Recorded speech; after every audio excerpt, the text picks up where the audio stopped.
Dalam rangka kegiatan penyuluhan hukum oleh Divisi Hukum Polri, yang dilaksanakan di Gedung Ballroom Hotel Magna Kota Gorontalo Kamis 10 Maret 2022.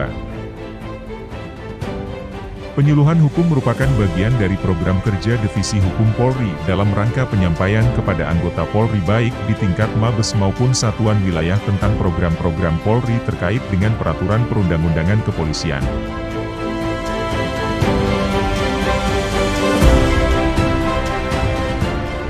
Dalam kesempatan tersebut dipimpin langsung oleh Irwasda Polda Gorontalo Kombes Pol Heri Purnomo dan dihadiri pejabat utama Polda Gorontalo bersama personel dari masing-masing Satker Polda Gorontalo serta jajaran Polres.